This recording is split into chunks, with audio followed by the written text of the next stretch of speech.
The helicopter shadow swallowed my parents' front yard at the exact moment my brother smirked and asked if I could even manage bus fare this month, and that was the second I decided I was done letting anyone in my family write my story for me.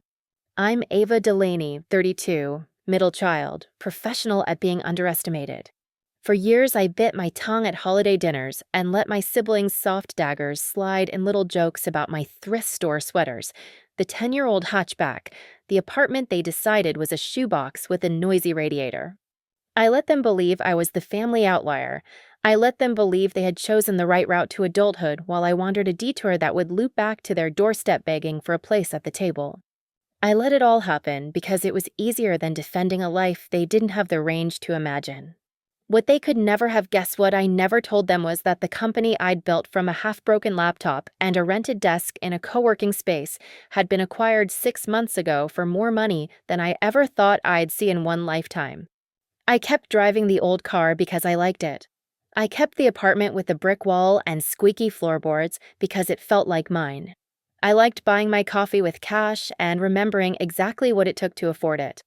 But under the jeans with frayed hems and the sweater with a stretched cuff were the paperwork for a foundation, a signed purchase agreement with more zeros than a stadium, and a plan for my parents' future no one could have dreamed I already set in. Motion. The call that pulled me back to Willow Creek came 3 weeks earlier, on a Tuesday that had been mostly spreadsheets and strong tea. My mother had slipped on the back steps and broken her hip.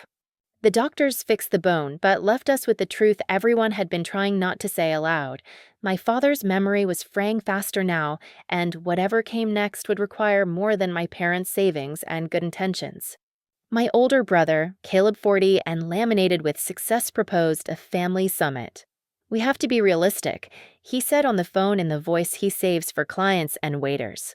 "Bring whatever you can manage, Ava. Every little bit helps." I stood at my closet the morning I flew home and stared at two lives. On the left were the clothes that signaled power to people who needed signals: silk blouses, tailored trousers, shoes with heels that spoke a language of polished floors and clean conference rooms. On the right hung the life my family expected: a soft gray sweater with a tiny hole near the cuff, old jeans that fit like a friend, battered sneakers. I pulled the sweater over my head, smoothed the frayed threads like old scars, and chose the sneakers. My assistant, Tessa, watched me pack with a look that mixed amusement and exasperation. "You're worth more than half the block your office sits on," she said, "and you're rolling up with an ancient duffel?" "They see what they want to see," I told her, folding a second sweater. "I'm not ready to change the channel until I've heard every line of their script." The flight to Willow Creek pressed me up against old ghosts. Out the window, winter sat heavy on the fields, the same quilt of pale gold and stubborn green I'd stared at 100 times from the back seat while Dad told stories about the first house he built and Mom hummed along with the radio. At baggage claim, everything looked smaller. The car rental desk had a new logo. The same tired fern crowded the corner by the doors. The coffee stand still sold cookies big enough to be a meal. I bought one from habit and took a taxi instead of the car service that waited in my phone with one thumb press another decision to keep their picture of me intact for one more day.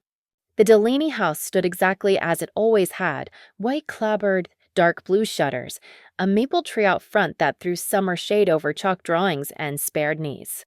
Inside, the smells hit me: the lemon oil Mom always used on the banister, the faint ghost of Dad's pipe tobacco caught in the sweater he kept on a hook by the door.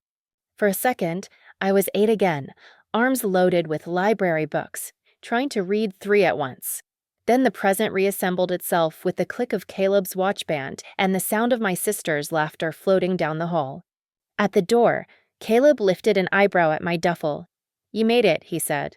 "Thought we might have to send a rescue party. Busy weekend. What is it now? Freelance land?" He didn't wait for my answer before swinging the bag with 2 fingers and carrying it toward the stairs, as if it might unravel and drop hand-me-downs at his feet. In the kitchen, Mom stood at the stove stirring soup like she did before the fall, wearing the worry smile she saves for me. "You look thin," she said, and then, "Are you eating enough? I can send leftovers home with you." Dad sat in his old chair by the window, a blanket across his knees. eyes sharp in a room that sometimes blurs. "Kiddo," he said. "You made it." He squeezed my hand with a carpenter's grip and asked if I'd seen the shed he rebuilt after the storm. He told me the story of fixing the door twice, once the way that worked and once the way he used to do it before arthritis taught him different. He repeated the ending, and I nodded at the right places, repeating my own silent promise. "I've got you. However this goes, I've got you." Dinner arrived in the hands of a delivery driver and in the shape of Caleb's credit card roasted chicken, green beans that still snapped, potatoes whipped to cloud softness. Mom fussed over the platters like they were her own, and Caleb downplayed the cost in a way that highlighted it. My younger sister, Sophie, burst through the door in a breeze of perfume and apology, her husband, Trent, trailing behind with shopping bags that declared themselves with logos. Sophie hugged Mom carefully and kissed the air near my cheek. "Lovey," she said, drawing the endearment out like a silk ribbon. We brought gifts. She handed Dad a bottle of scotch aged longer than her marriage and slipped a silk scarf around Mom's shoulders. For me, she presented a boutique bag with tissue paper like stage smoke. Inside sat a gift card to a mid-market store with a note, a little something to spruce up for interviews. "You'll look adorable." She meant it as kindness. That was the part that hurt. We ate at the old table Dad had refinished when I was 12. Conversation slid easily over Caleb's latest promotion, Sophie's gala plans, Trent's golf score, and the kitchen reno they decided on with a designer who, according to Sophie, really gets modern classics. When the talk angled toward me, it was with careful questions that assumed small answers. Was I still doing web stuff? Had I considered taking the entry-level marketing job Caleb had in mind?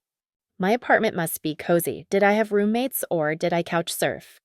I let the wave wash over me and told them the pieces that fit their puzzle, yes. I worked with small businesses, no. I didn't need any warm introductions to someone who just needs something simple. Yes, my place was comfortable, no, I didn't need a car at the moment.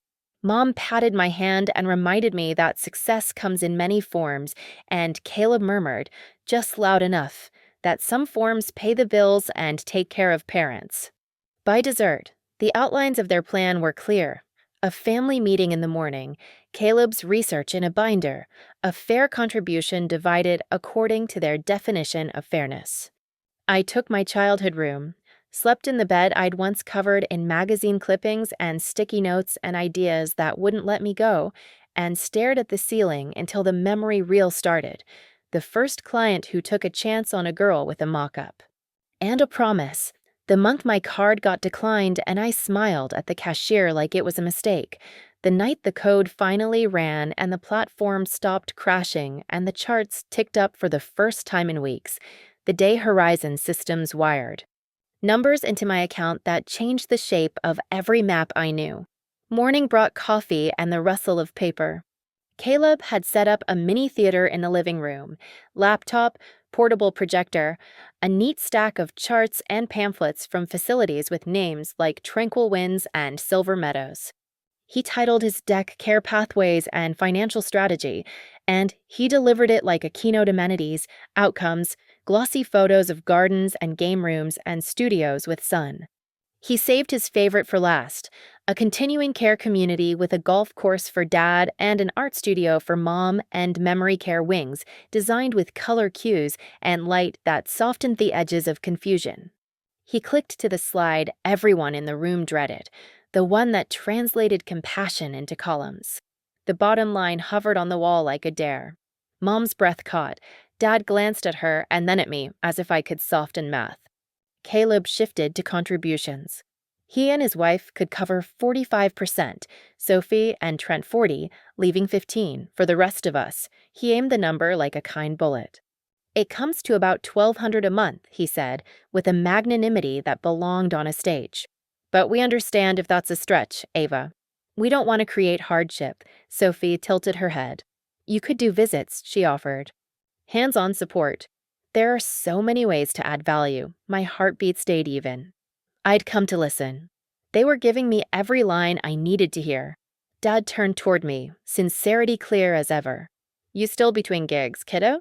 He asked, and I loved him too much to let the question matter. Before I could answer, Caleb slid in with the same solution he dangled over hors d'oeuvres the night before. There's an entry-level role opening in my division. Good benefits, set schedule. Structure would be good for you. He meant well. I could see it sitting there under the layers of superiority like a bright coin.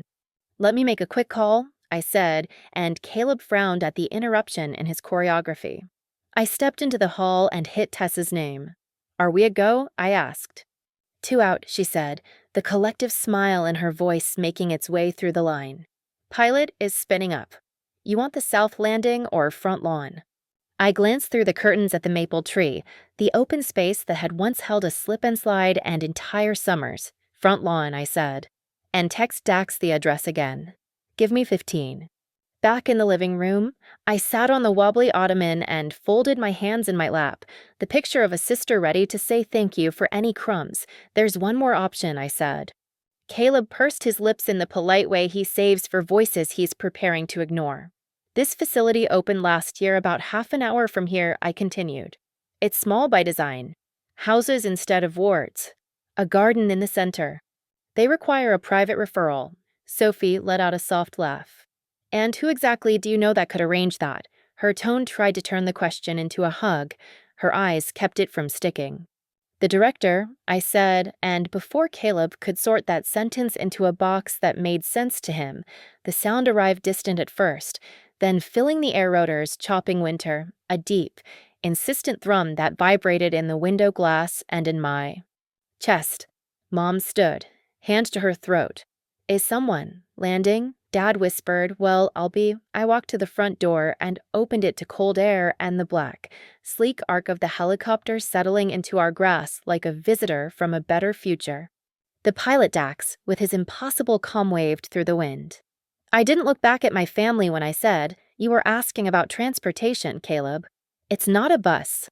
My mother fainted gently the way her generation thinks women in novels do, a sigh and a slide into the couch, and Dad said, Evelyn, and touched her face, and then looked at me with a question and 100 memories layered behind it.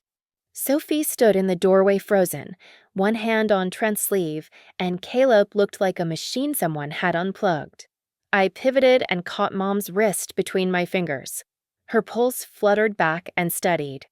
I'll be back in an hour, I told the room, and then we're going to continue this conversation somewhere with better coffee. In the helicopter, the world I grew up in shrank until my entire childhood could fit into a thumbnail.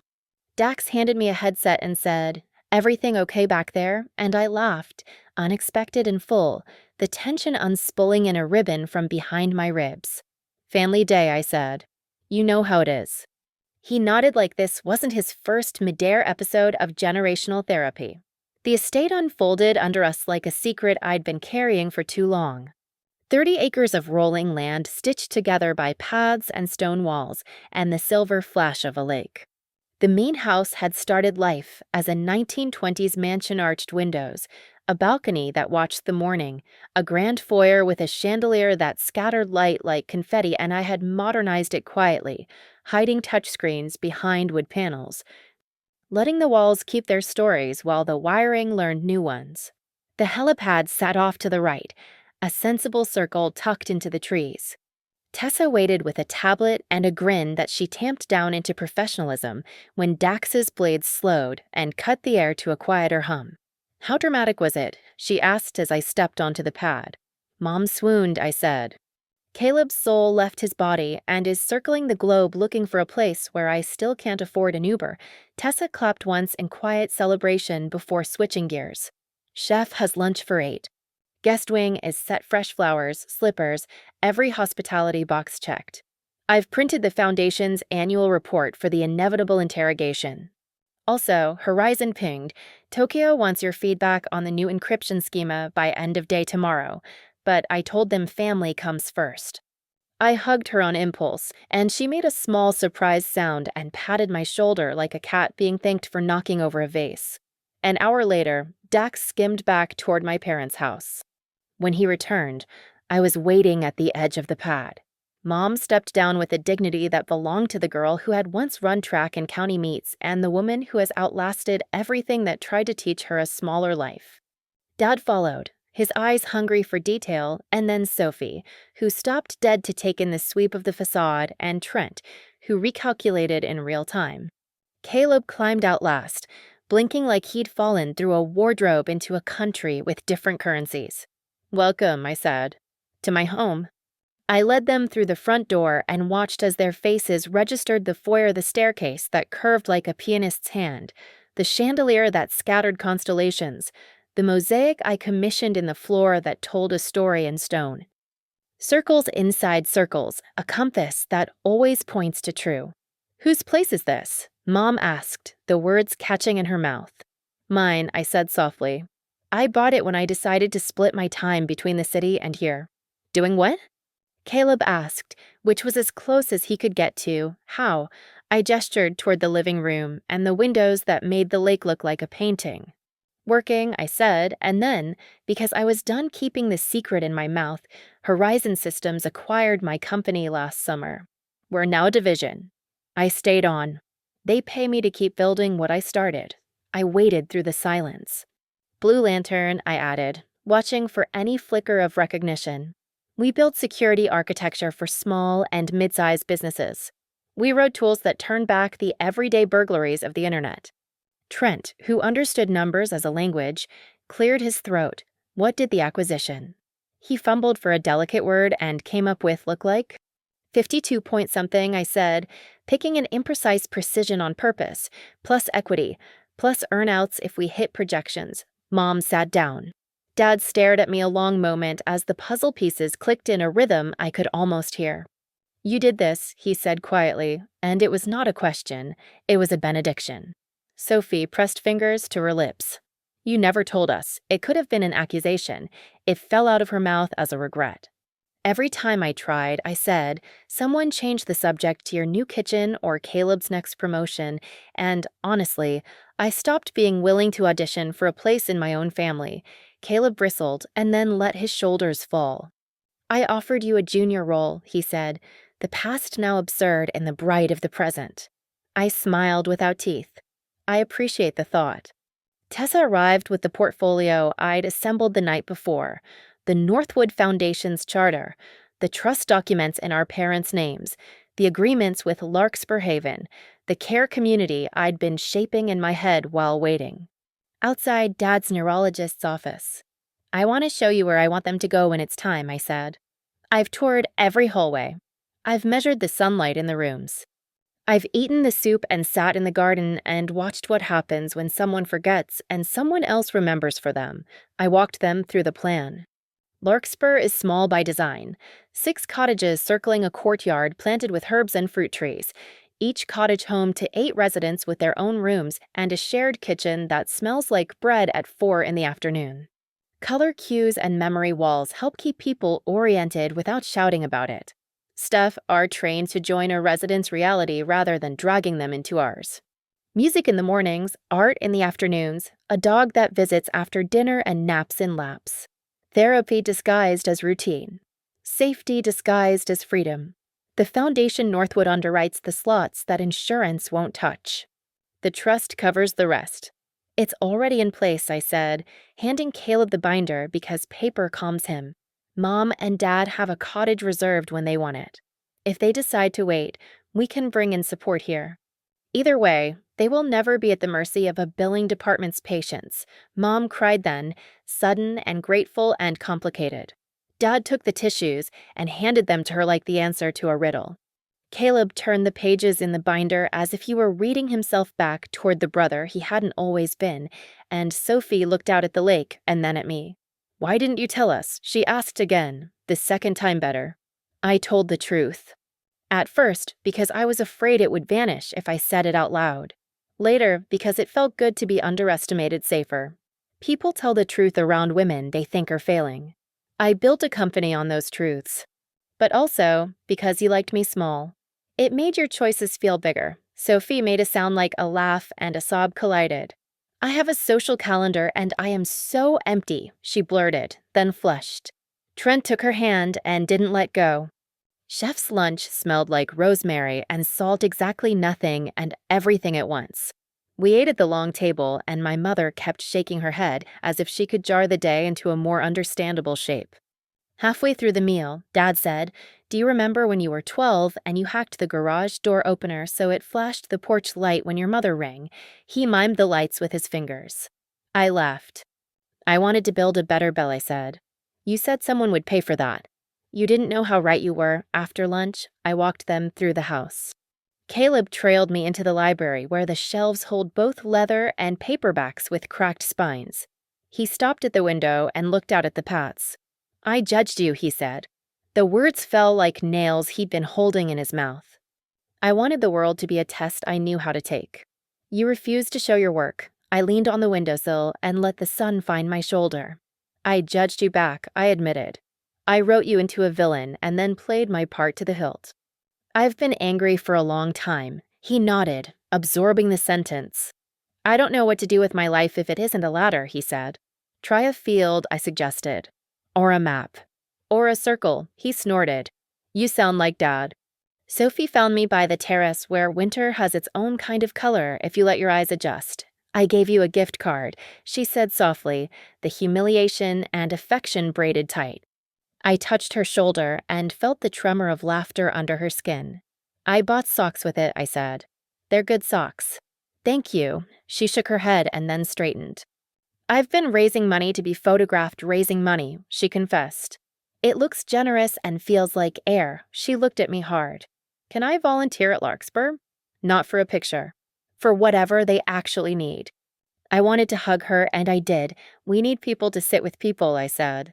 "We need someone to hold a brush while Mrs. May tells you about the blue she remembers from her grandmother's porch." We went to Larkspur that afternoon because it seemed wrong to talk around it as if it were a ship on a map and not a place built of hands and light. We walked through the front gate, and the scent of baking hit us like an open secret. The director, Marisol, who has a gift for making orientation feel like hospitality and care feel like permission, met us in the courtyard and showed Mom the path of herbs that residents used to flavor their tea. Dad stood, head tilted, eyes tracking a robin that landed on the stone fountain. Inside, a woman named Gloria played a waltz on an old piano with 3 keys missing their ivory.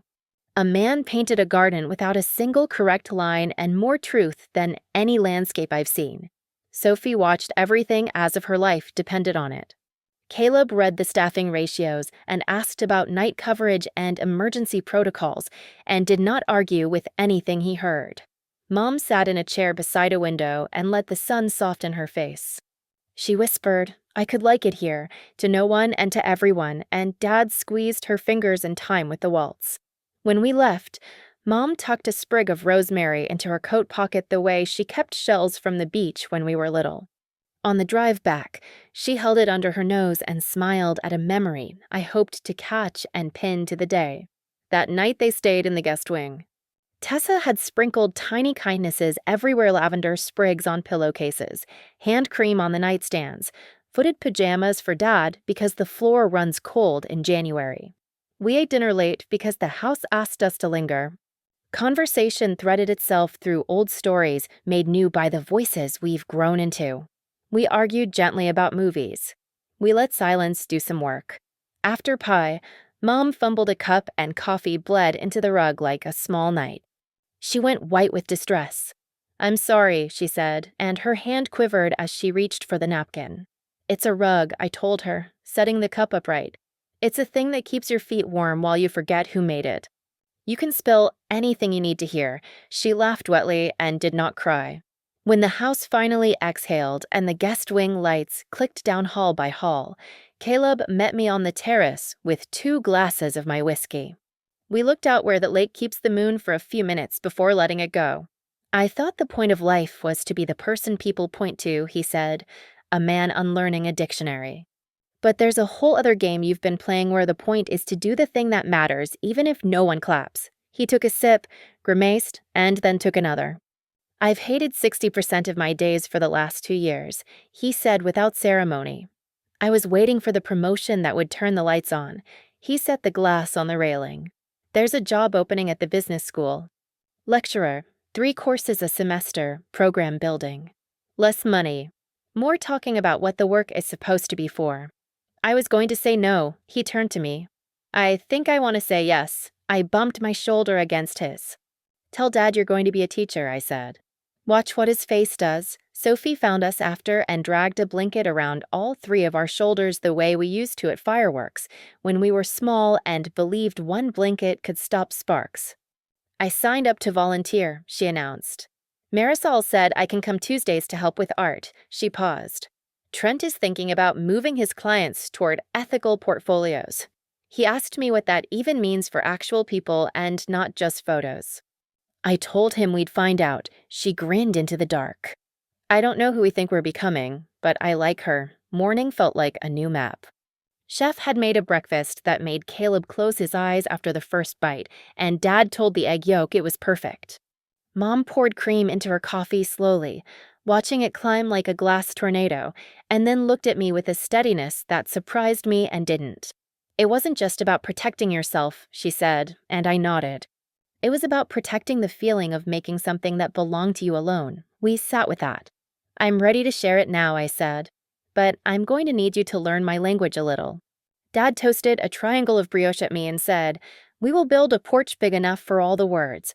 By the time we drove back to town, the helicopter had become just another way to get somewhere and not a punctuation mark.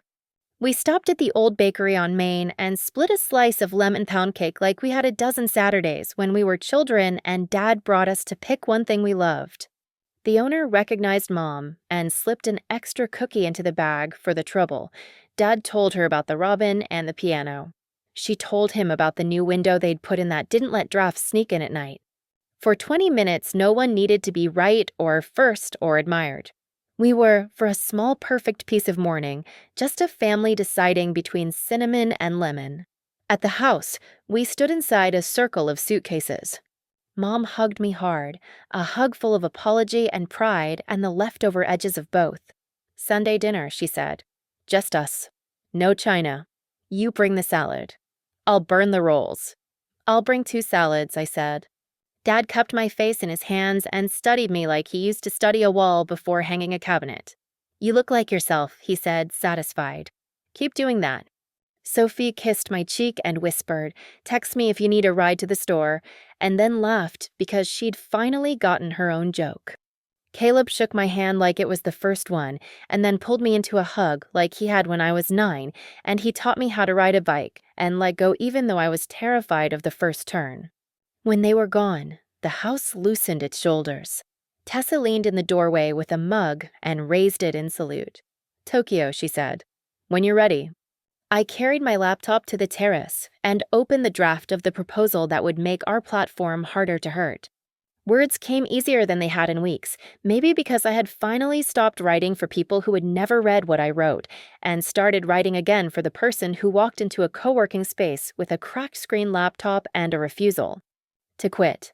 If you've ever been laughed at by people who love you because what you love didn't look like anything they recognized, you know how long it can take to put your spine back where it belongs. I spent a decade proving a point to an audience that wasn't paying attention. It turns out the best part of this entire circus wasn't the helicopter, or the money, or the looks on their faces when numbers changed the temperature in the room. It was the way the air felt after, the way we returned to sentences where I had been bracing for you. It was the way Dad's hand found Mom's in a place that will keep them safe, the way my brother's laugh sounded when he said the word students, the way my sister's voice warmed when she called Marisol my Tuesday. I still drive the old hatchback when I'm in the city, and it still rattles when I hit a pothole. I still wear the sweater with the stretched cuff when I need reminding.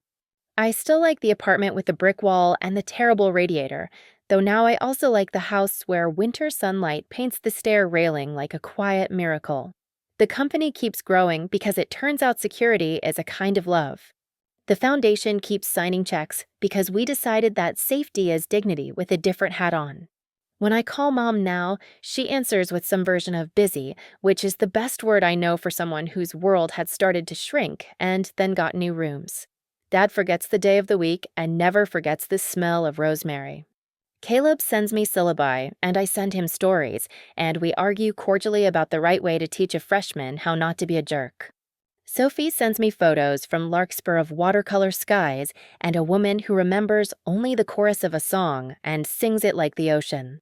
If you'd been in that living room when the first beat of the rotors hit the glass, you might have thought the helicopter was the point. It wasn't. It was a door. It was the hinge between who we were and who we could be if we let the truth in. My part in the story wasn't the dramatic entrance. It was the quieter work after answering questions without sharpening them into proof, forgiving what could be forgiven without pretending it didn't happen, choosing to stay and love and be known. Without a costume, I am not naive. There will be days when the old lines reassert themselves, when Caleb corrects me out of habit, when Sophie reaches for a performance before a person, when I fold into a smaller shape because I think it will hurt less. But now we recognize the pattern when it starts, and we name it and we try again. The helicopter's shadow has long since blown away. What remains is the shape of my mother's hand inside my father's as they walk a garden path one slow afternoon, the taste of lemon cake on a winter morning in a town that isn't as small as it thinks it is, the feel of a porch rail under my fingers. While my brother tells me he graded papers until midnight and liked it, the sound of my sister's laugh when misses. Me paints a blue that is exactly her grandmother's porch and says, "There it is," as if she's been waiting all this time to find it again. And what remains for me is the simplest vow I have ever made. I will not shrink to fit someone else's picture. I will not let the people I love disappear into the spaces other people left for them. The only thing anyone gets to assume about me now is that I am exactly who I say I am, and that I will arrive by bus, by car, by helicopter if I have to with a plan, a pen, and a love big enough to rewire a life.